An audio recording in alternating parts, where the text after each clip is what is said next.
Okay, when the reverse current in the particular Zener diode increases from 20 milliampere to 30 milliampere, அப்போ del I change in current என்னது final minus initial.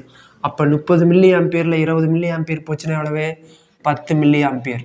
Okay, அதே மாதிரி the Zener voltage is changes from 5.6 volt to 5.65 volt. அப்போ del V எவ்வளவு தனியாக போட்டு பாருங்க 5.65 final, அடுத்தது 5.6 இன்சியலு, 5.6 இங்கே ஒன்றுமே இல்லை 0. அப்போ என்ன வரும் 5, இது 0, இது 0. அப்போ 0.05 வோல்ட். என்ன கேட்டிருக்காங்க the resistance of the device.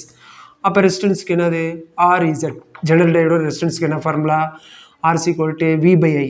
இப்போ del V/I அவ்வளோதான், வேறு ஒன்றும் இல்லை. del V/del I. Okay, del V எவ்வளவு 5 × 10⁻⁻2 அப்படி எழுதலாம். ஏன்னா இந்த பவர் இங்கே வந்துருமா -2 வோல்ட். இது எப்படி எழுதலாம் 10 × மில்லினா எவ்வளவு 10⁻³ திரும்பி கன்ஃபியூஸ் பண்ணாமல் எழுதுங்க.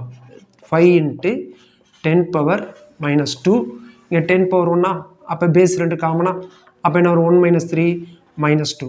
அப்போ 10⁻², 10⁻² கேன்சல். அப்போ 5 ஓம்.